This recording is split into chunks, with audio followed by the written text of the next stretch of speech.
네, 이 시간 하나님의 말씀 나누도록 하겠습니다.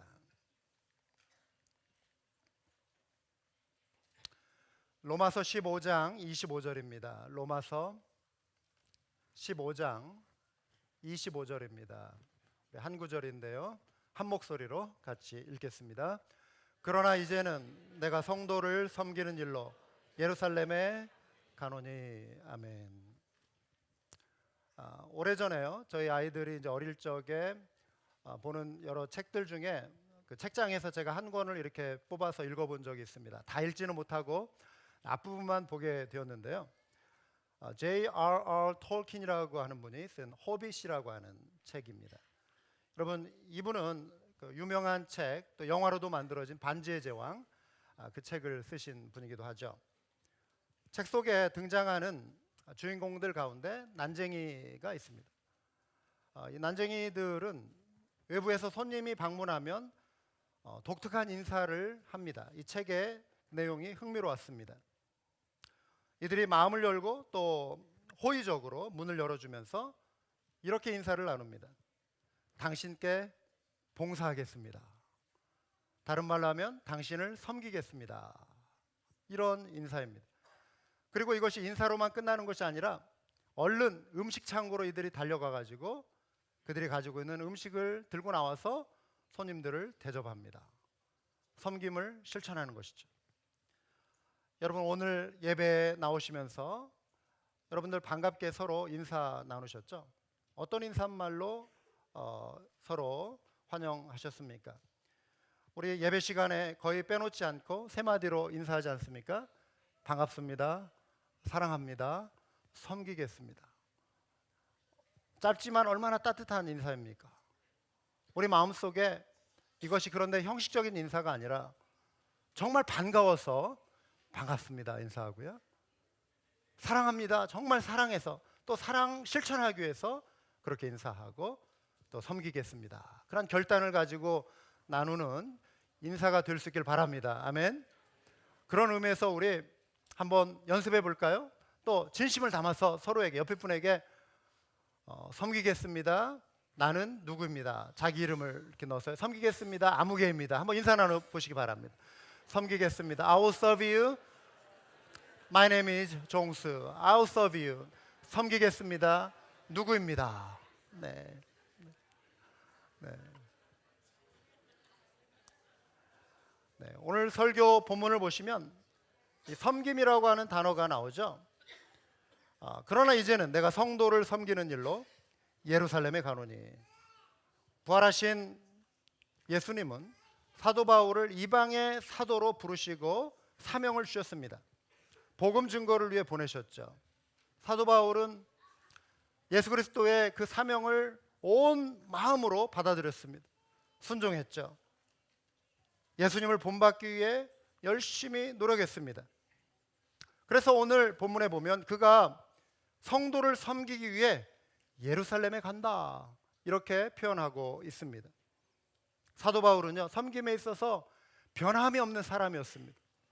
늘 한결같이 일관적인 주님을 향한 섬김을 실천한 인물이었죠. 로마에 있는 교회에 속히 달려가고 싶은 마음이 있었지만 또 주님의 뜻이 어려운 형편에 있는 예루살렘 교회를 위로하라는 뜻이었기 때문에 순종하고 그 성도를 섬기는 일을 위하여 간다라고 하는 내용을 로마서에 쓰고 있는 것입니다. 예수님의 섬김을 본받는 것을 사도 바울은 늘 마음에 새기고 순종했습니다. 제가 오늘 섬김에 대해 강조하는 이유가 있습니다. 바로 예수님이 우리를 섬기기 위해 오셨기 때문입니다. 이 사실을 믿으시기 바랍니다. 마가복음 10장 45절에 보시면 예수님은 인자는 섬김을 받으러 온 것이 아니라 섬기러 왔으며 많은 사람을 구원하기 위하여 치를 몸값으로 자기 목숨을 내주러 왔다 말씀하고 있습니다. 예수님은 아버지 하나님의 뜻을 순종하셨습니다. 하나님 아버지를 그렇게 순종하심으로 섬기셨습니다. 하나님 아버지의 뜻을 순종하시는 것은 곧 죄인된 우리를 섬기신 행위였습니다. 예수님의 섬김은 자신의 목숨을 십자가에 내어주시는 것으로 드러났습니다. 성경은요, 목격자들에 의해서 기록된 책입니다. 없는 것을 지어내서 만들어내서 쓴 기록이 아니라 실제 일어난 일을 가까이에서 지켜보고 목격한 사람들이 그들의 증언을 남기고 그것을 기록으로 남긴 것, 이것이 성경책입니다. 그래서 누가복음의 기록도요, 목격자들의 증언입니다. 예수님의 탄생 소식을 천사들이 알려주고 기뻐하며 찬양하는 모습이 누가복음 2장에 소개되어 있습니다. 2000년 전 베들레헴의 어느 들판에 양떼를 지키고 있는 목자들에게 천사들이 나타났습니다. 천사가 목자들에게 이렇게 말하죠. 두려워하지 말아라. 나는 온 백성에게 큰 기쁨이 될 소식을 너희에게 전하여 준다. 오늘 다윗의 동네에서 너희에게 구주가 나셨으니 그는 곧 그리스도 주님이시다. 너희는 한 갓난아기가 포대기에 쌓여 구유에 뉘어 있는 것을 볼 터인데 이것이 너희에게 주는 표징이다. 그랬습니다. 내가 너에게 한 말이 거짓이 아니라 사실임을 알 수 있는 증거가 있는데 내가 이렇게 방금 설명한 그 모습을 그대로 가서 목격할 것이다. 이게 증거다. 너희를 위한 구주가 오셨다. 천사가 선포해 주었습니다. 만왕의 왕이신 예수님이 태어나신 곳, 그 만유의 주께서 이 땅에 오셨다면 우리가 생각할 때는 적어도 이 땅에서 가장 멋있고 화려한 곳, 가장 고급스러운 그런 궁궐에서 태어나셔도 부족할 판인데 만왕의 왕이 태어나신 곳이 어디였습니까?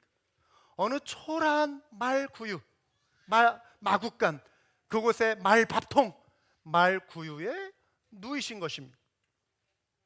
편안하게 바람을 막아줄 그런 따뜻한 그런 공간도 얻을 수 없어서 베들레헴까지 멀리서 여행을 이제 순례자로서 와서 등록을 하기 위해서, 호적을 등록하기 위해 와서 여관을 얻을 수 있는 그런 형편이 아니고 이미 뭐 10,000원이었겠죠. 마국간 말구유에 누이신 것입니다. 예수님은 태어나실 때부터 섬기는 종의 모습으로 겸손히 이 땅에 오셨습니다. 아기 예수께서 탄생하셨을 때 첫 번째 감격스러운 성탄 축하 예배는 베들레헴 들판이었습니다. 첫 번째 성탄 예배. 수많은 하늘의 천사들이 예수님의 탄생 소식을 알리며 이렇게 찬양했죠. 지극히 높은 곳에서는 하나님께 영광이요 땅에서는 하나님이 기뻐하신 사람들 중에 평화로다 하니라. 예수님이 오신 사건이 인류에게 평화의 소식이 되는 이유가 무엇입니까? 그것은 바로 십자가에서 당신의 목숨을 내어 주심으로 하나님 아버지의 구원 계획을 순종하시고 이루신 것 때문입니다. 예수님의 이러한 십자가의 희생과 섬김으로 우리가 구원을 누리게 되었습니다. 따라서 구원받은 하나님의 자녀로 우리가 이 땅을 살아가게 되었고, 이로써 이제 우리 또한 예수님처럼 섬기는 삶을 실천하는 그러한 모습으로 부름받은 줄 믿으시기 바랍니다. 섬김은요, 아름다운 변화입니다. 신앙의 열매입니다. 우리 한맘교회 사명선언문은요, 2004년 2월 22일 첫 예배를 드릴 때부터 한 주도 빼놓지 않고 주보에 적혀 있는 내용입니다. 한마음교회는 그리스도의 마음을 닮아 한 마음으로 하나님과 이웃을 섬기기 위해 존재합니다. 2004년 2월 20일 첫 번째 예배부터 우리 한마음교회가 지향하는 하나님이 저희 마음에 주신 비전은 섬기는 교회, 하나님을 섬기고 이웃을 섬기는, 이게 신앙의 열매이기 때문에 그래요. 우리 모든 그리스도인들이 정말 붙잡고 나아가야 할 주님을 따르는 모습이 바로 섬김이에요. 올 한 해 우리가 섬김에 대한 많은 이야기를 나눴습니다. 변화에 대한 이야기를 많이 나눴습니다. 그런데 그 변화의 종점이 어디냐? 우리가 성숙하고 변화된다면 어떤 모습으로 나타날 것이냐? 섬김이라는 것입니다. 왜요? 예수님을 닮는 거예요. 예수님이 섬김의 종으로 오셨기 때문에 그래요. 이 사실을 믿으시죠? 아멘. 어떻게 그럼 우리는 섬김을 실천해야 할까요? 먼저 우리는 섬기기 위해 종의 자세를 가져야 합니다. 예수님처럼 삶의 낮은 자리로 내려가야 합니다. 영성신학자인 리처드 포스터가 이런 말을 했습니다. 우리가 누구를 섬길지 선택한다면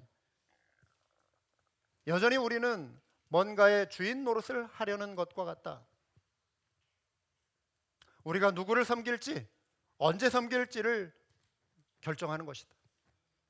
그러나 우리가 종이 되기로 결정하면 우리는 이런 권리마저 포기하는 것이다. 여기에 큰 자유가 찾아온다. 우리가 종이 되기로 결정하면 우리는 누구를 언제 섬길지 결정할 수 있는 권리마저 포기하는 것이다. 여러분 이해되시죠? 우리는 모든 상황에 쓰임받고 다스림받을 만큼 낮은 자세로 내려가는 것이다. 종의 자세가 이렇다는 것입니다. 내가 주의 종이 되겠습니다 하는데 내가 누구를 섬길지, 언제 어디서 어떻게 섬길지를 내가 결정하며 산다. 주님, 내가 이렇게 결정할 테니까 도와주십시오. 이거는 종의 자세로 내려가는 것이 아니라는 거예요. 그 권리마저 내려놓는 것. 주님이 맡기시는 일이라면 무엇이든지 하겠습니다. 이게 종의 자세라는 거예요. 할렐루야. available, 영어로 available 하다. 주께서 쓰시고자 할 때 언제든 내가 나를 내어드립니다. vulnerable 하다. 나의 약함, 내가 어떤 강하고 내 권리를 막 주장하는 이런 사람이 아니라 나는 종과 같이 연약한 존재입니다. 주님의 뜻에 따를 수밖에 없는 존재입니다. vulnerable. 여러분, 우리의 섬김은요, 말씀드린 대로 내가 섬기고 싶은 사람 골라서 섬기는 거 아니에요. 내 마음에 드는 사람, 내가 하고 싶은 일만 가려서 섬기는 것이 아니라는 것입니다. 주께서 섬기라 명하실 때 그 사람, 그 일, 누구든 어떤 일이든 가리지 않고 섬기는 거예요. 이것이 종의 자세인 줄 믿으시기 바랍니다. 이게 권리 포기예요. 이게 십자가를 지는 삶이에요. 이게 종의 자세로 내려가는 삶입니다. 이게 여러분 많이 사용하시는 표현, 내려놓음이에요. 나를 부인하는 것입니다. 종의 자세입니다. 겸손입니다. 오래전에요, 저희 장인 목사님, 한국에 계신 목사님과 가까이 친분이 있으시고 또 그 교회에서 오랫동안 후원을 해온 선교사님 한 분이 계세요. 아프리카의 김종양 선교사님이라고 하는 분인데요. 어제 제 아내가 저에게 한번 들어보라고 그 간증을 이렇게 들려줬습니다. 영상을 보여줬습니다. 근데 아내 되시는 박상원 선교사님의 간증 내용이었어요. 불교 신자였던 남편이요, 결혼 후 이제 신혼 6개월 만에 독일로 국비장학생으로 유학을 갔습니다. 잘 배워서 돌아와가지고 한국에서 이제 편안한 삶을 살 줄 알았던 남편이 독일에 가가지고 예수님을 믿게 된 거예요. 불교 신자였던 이분. 그리고 소명을 받았는데 선교사가 되겠다는 거예요. 그러면서 아내와 아들을 한국에 놔둔 채 한국으로 돌아오지 않고 바로 아프리카로 가버렸어요. 그리고 한참 동안 돌아오질 않는 거예요. 물론 간간히 소식은 편지를 통해 주고받았죠. 10년 뒤에 편지로 이런 연락이 온 것입니다. 이곳은 아프리카의 알프스와 같다. 혼자 지내는 게 사역에서도 그렇고 이제 결혼했는데 나 혼자 외로우니까 당신과 아들이 아프리카로 빨리 오면 좋겠다. 계속 편지를 보내는 거예요. 그러면서 이곳은 알프스다. 알프스다. 하도 알프스 하니까 마음에 내키지 않다가 계속 그러니까 이제 세뇌가 되는 거예요. 그래, 뭐 가보자. 남편이 있는 곳은 아프리카, 중앙아프리카의 말라위라고 하는 나라였습니다. 사모님은 선교의 소명이 없어요. 근데 남편이 그냥 이렇게 열심을 가지고 하니까, 그러면서 그럼 내가 비행기표 끊어가지고 가겠다니까, 그러지 말라고 남편이 내가 끊어서 보내주겠다고. 비행기 티켓이 날라왔는데 편도 티켓이에요. 편도. 일단 오면은 가지 말라고.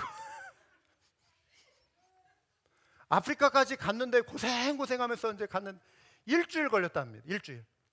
뭐 중간중간에 관광하고 오라는 게 아니라 최저가 가장 싼 거 그냥 고르다가 보낸 거예요. 그래가지고 런던에서도 그냥 며칠 그냥 있다가 간 거예요. 어린 아들이요. 이제 아프리카로 출발하기 전에 전학증명서 떼러 갔더니 선생님이 물어보더래요. 스위스로 이민 가십니까? 그러더래요. 왜요? 그러니까 아들이 하도 알프스 간다고 막 친구들한테 말했다고. 아니라고. 그 좀 이렇게 뭐 괜찮은데 뭐 이렇게 남편이 애 아빠가 이렇게 뭐 오라고 해서 그냥 이렇게 가는 거라고 적당히 이제 둘러대고 가게 됐어요. 고생 끝에 아프리카에 갔는데요. 가던 날부터 먹을 것도 제대로 없고 제대로 묵을 집도 남편이 마련해 놓지 않은 거예요. 원주민 방에서 더부살이를 해야 했다라고 하는 것입니다. 10살 아들이면 한참 먹어야 할 나이잖아요. 그런데 계란 한 개, 삶을 계란 한 개, 우유 한 모금 먹일 그런 능력이 없는 거예요. 그렇게 힘든 생활이 시작됐다는 것입니다. 그 정도로 돈이 없었다는 것이 아니라 잠시 후에 말씀드리겠지만 있는 거 다 갖다 그냥 남들 도와주고 남 먹이느라고 정작 자기 자식은 먹일 수가 없는 거예요. 내전 중인 나라에서요, 남편이 한번 전도하러 나가면요 일주일 되어도 집에 돌아오지 않고 2주, 어떤 때는 2주 만에 돌아오고 아내 혼자서 막 불안해가지고 견딜 수가 없는 거예요. 엄마로서 자기 자식이 배가 고프다고 하는데 옆에서 배고프다고 우는데 막 칭얼대는데 울기보다는 배고파 그러는데 그거 보면서 힘들지 않은 엄마가 어디 있겠어요? 안 그래요? 그래서 남편에 대해 그냥 대놓고 이렇게 이야기했다는 거예요. 하나님이 당신만 사랑하시고 당신만 아프리카로 불렀지 나는 아니다. 나는 선교사 아니다. 왜 우리 이렇게 고생시키느냐 막 불평을 많이 했다는 것입니다. 이분들도 가난한데 남편은요 더 가난한 아프리칸 현지인들 계속 퍼주기만 하고 원주민들이요 이분 집에 주일 예배 마치면 바로 찾아오고 음식 떨어지면은 간다는 거예요. 거기에서 살다가 먹을 것이 없으면 간대요. 이러기를 계속 반복하니까 너무 힘든 거예요. 그래서 어느 날 이렇게 보니까 자기가 이제 그 아프리카 말도 어느 정도 이렇게 알아듣고 하면서 어느 날 보니까 남편이요 이유가 있더라는 거예요. 설교는 은혜롭게 막 하고 이제 사모님도 은혜를 받는데 광고 시간에 여러분 음식 없는 사람 먹을 거 없는 사람 우리 집으로 다 오시오 광고를 하더라고요. 이유가 거기에서 부부싸움이 시작이 되는 거예요. 싸움이 잦을 날이 없는 거예요. 어떤 때는 밤을 새워 싸웠다는 거예요. 그러다가 어느 날 이 사모님이 병에 걸렸어요. 말라리아 풍토병에 걸리고 황달병에 걸리고 두 가지 질병이 굉장히 심각하게 돼가지고 병원에서도 굉장히 위험하다. 죽을 수 있다. 거의 죽게 될 상황이 생겼다고 한 것입니다. 너무 힘든 중에 이제 집에 이렇게 누워 있는데 어느 날 하나님이 이분을 찾아오셨다는 것입니다. 하나님을 만난다라고 할 때 여러분 뭐 여러 가지 경로를 통해서 있는데 이분도 어떤 분들이 간증을 들어보면 뭐 하나님의 음성을 들었다. 어떤 때는 자기도 좀 제발 나도 하나님의 음성을 좀 듣고 싶다 이런 소망이 있었다는 거예요. 그런데 실제로 하나님이 육성으로 귀에 들리는 음성으로 찾아오신 거예요. 사랑하는 내 딸아 부르시더라고요. 밖에 손님이 찾아온 줄 알았대요. 아니더라는 거예요. 뭐라고 하시냐면은 내가 너를 아프리카로 불렀다. 그러면서 더 충격적인 말씀. 너는 거듭나야 한다. 그러시더라고요. 너는 거듭나야 한다. 지금 너의 모습은 나의 이름에 먹칠을 할 뿐이다. 너는 네 아들 더 먹이기 위해서 밥을 감추고 옛날에 그랬대. 애들 막 나눠주는데 내 새끼 배고프다고 하니까 자기 자식 먹일 밥을 따로 이렇게 숨겨놨다는 거예요. 빵을 이렇게 썰어주는데 너는 다른 애들은 얇게 썰어주면서 네 아들 것은 두껍게 썰어주었지. 나는 너와 네 아들을 위해 내 아들을 십자가에 내어놓았다.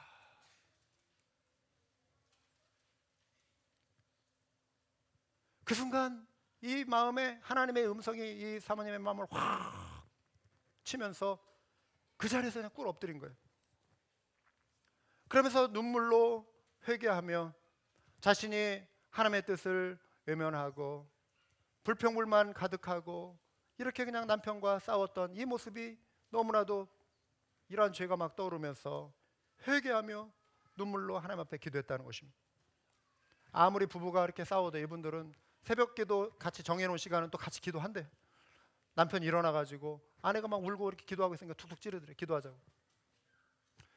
남편 발 붙잡고 엎드려서 울었대요. 여보, 내가 잘못했어요. 내가 당신 힘들게 했어요. 용서해 주세요. 이날 이후 사모님의 눈에 세상이 다르게 보이기 시작했습니다. 100일 동안 이후로 한 끼만 먹고 금식 기도를 시작했대요. 그리고 더 이상 고생이 고생처럼 느껴지지 않더라는 것입니다. 그래서 가만히 생각해 보니까 알프스가 스위스에 있는 게 맞죠. 그런데 남편이 여기가 알프스다 했는데 무슨 알프스 이전에. 그런데 천국이 자기 마음에 오니까 내 마음에 알프스가 찾아온 것을, 내 마음에 알프스가 있는 것을 발견하게 됐다는 거예요. 먹던 약을 쓰레기통에 버렸어요. 어느 날 근데 몸에 이상이 온 거예요. 병원에 가서 이렇게 진찰을 해보니까 의사 선생님이 깜짝 놀라면서 당신 병이 다 나왔습니다 그랬더니, 나는 당신이 죽은 줄 알았습니다. 약을 받으러 더 이상 오지 않길래 죽은 줄 알았는데 도대체 무슨 약을 먹었습니까? 이러더라고요. 이후로 남편 김종양 선교사님의 돕는 배필로 함께 사역하는 동역 선교사로 하나님이 쓰시기 시작했습니다. 하나님을 만나고 성령으로 거듭난 선교사님의 이 선교사님들을 통해서요, 유럽 교회가 100년 동안 이루지 못한 일을 10년 내에 이루시기 시작했다는 것입니다. 이분들을 통해 400여 교회가 개척되고요, 100개가 넘는 교회 건축이 이루어지고요, 스와질랜드에서 초중 고등학교를 이제 운영하게 되고 의과대학과 병원을 포함한 종합대학을, 크리스찬 종합대학을 스와질랜드에 세우게 되었고요. 모잠비크에서도 교육부 장관이 찾아와 가지고 농업과 기술을 가르치는 이런 크리스찬 대학을 좀 세워달라. 그래서 모잠비크 크리스찬 대학을 설립하기로 했고요. 남아공화국에는 7만 평의 땅에 임마누엘 신학대학원을 세워서 아프리카 원주민들을 전액 무료로 이 사역자로 양성하는, 그리고 파송하는 그 훈련을 하게 되고, 23만 평의 아름다운 땅에 기도원을 운영하고 있다고 하는 것입니다. 하나님이 쓰시는 사람, 하나님이 일하시는 방법은 다양합니다. 여기에서 중요한 것, 하나님 앞에 자신의 삶을 내어드리고 하나님 앞에 삶을 맡길 때 하나님이 이루어가시는 그런 놀라운 역사들을 보게 된다고 하는 것이죠. 언젠가 이 선교사님 어머니 선교사님이 아들에게 이렇게 말을 했대요. 너는 하나님의 영광을 위해 무엇이든 다 해도 좋으나 절대 선교사만 되지 말아라 그랬대요. 아들이 뭐라고 대답하냐면, 내가 미쳤어요 선교사 되게 그러더래요. 부모님이 워낙 고생하는 거 보니까. 아들이 대학을 미국으로 갔어요. 대학을 이제 졸업하고 어느 날 전화가 왔어요. 전화가 왔는데, 어머니 저 신학교 갈래요 그랬어요. 어머니가 할렐루야 그랬대. 지금 목사가 되어서 부모님을 잘 돕고 있다고 합니다. 큰 유익을 주고 있다고 합니다. 섬김의 도가 얼마나 귀한지 보여주는 아름다운 사례 중에 하나입니다. 여러분, 종의 자세로 섬기는 것, 교회에서 실천해야 합니다. 좌우를 한번 이렇게 둘러보시기 바랍니다. 우리 교회 가족이 섬김의 대상입니다. 옆에 앉아 계신, 앞뒤에 앉아 계신 분이 우리 섬김의 대상입니다. 어떤 사역이든 어떤 이들이든 우리의 섬김이 필요합니다. 말씀드린 대로 내가 섬기고 싶은 사람, 내가 섬기고 싶은 일을 결정하는 것이 아니라, 또 내가 섬길 수 있는 시간을 결정하는 것이 아니라 하나님께 맡기는 것입니다. 여전히 내가 이것을 선택하고 이것이 나의 결정권에 달려있다고 생각한다면 여전히 나는 내 삶의 주인 노릇하는 것입니다. 어려운 삶보다 편안한 환경, 남들에게 더 인정받는 일을 혹시 내가 좋아하고 있지는 않은지. 그러나 하나님이 기뻐하시는 일은요, 지극히 작은 일, 하나님이 나에게 맡겨주신 그 일에 충성하는 삶인 줄 믿으시기 바랍니다. 그리할 때 하나님께서 큰 일로 우리에게 맡겨주시는 것이죠. 주께서 쓰시고자 하실 때 우리 자신을 주님 앞에 내어드리는 것이죠. 우리가 선교적 교회 사명을 감당한다라고 하는 것, 나의 시간, 나의 재능, 나의 삶을 주님께서 사용하시도록 내어드리는 것이죠. 사랑하는 여러분, 교회에서 어떤 일을 맡겨도 아멘하며 순종하실 수 있길 바랍니다. 아멘. 그렇게 할 때 우리의 섬김이 하늘의 영광이 되고 땅에는 기쁨, 평화가 되는 것입니다. 섬김은 가정에서 실천해야 합니다. 가족 구성원도요, 섬김의 대상이에요. 배우자나 자녀 섬기는 마음으로 살아가시기 바랍니다. 아멘. 갈라디아서 5장을 보시면요, 형제자매 여러분, 하나님께서는 여러분을 부르셔서 자유를 누리게 하셨습니다. 그러나 여러분은 그 자유를 육체의 욕망을 만족시키는 구실로 삼지 말고 이기적인 이기심을 채우기 위한 삶을 살지 말라는 거예요. 사랑으로 서로 섬기십시오. 그랬어요. 모든 율법은 내 이웃을 내 몸과 같이 사랑하여라 하신 한마디 말씀 속에 다 들어있습니다. 그런데 여러분이 서로 물어뜯고 잡아먹고 하면 피차 멸망하고 말 터이니 조심하십시오. 그랬어요. 여러분, 이웃 중에 가장 가까운, 제일 가까운 이웃이 누구입니까? 바로 함께 살아가는 나의 가족이에요. 나의 자녀, 그냥 내 식구, 그 다음에 이웃이 아니라 내 이웃을 내 몸과 같이 사랑하라 할 때 내 아내, 내 남편, 내 자녀, 내 부모가 넘버원 이웃이에요. 그 이웃을 내 몸과 같이 사랑하라, 이것입니다.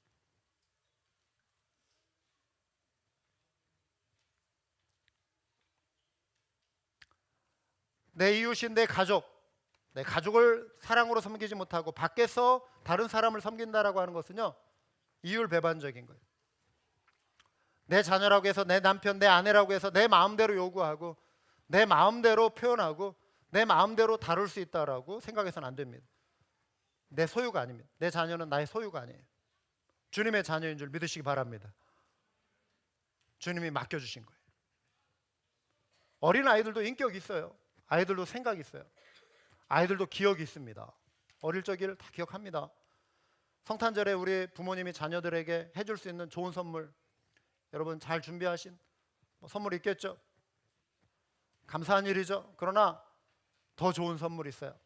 평상시에 실천할 선물, 엄마와 아빠가 서로 사랑하는 모습 보여주는 거예요. 가장 큰 선물이에요. 자녀를 위한 좋은 선물이에요. 사랑의 말, 격려의 말, 위로의 말, 이게 자녀를 위한 좋은 선물입니다. 품 안의 자식이라는 말 있잖아요. 우리의 자녀들 함께 할 수 있는 시간 길지 않습니다. 자녀들이 고등학교를 졸업하고 대학에 갈 때, 그 이후로 이제 우리 자녀를 바라보는 부모의 마음은 기다림의 시간, 자녀를 향한 그러한 사랑, 늘 그리움의 대상으로 남는 거예요. 우리 자녀들은.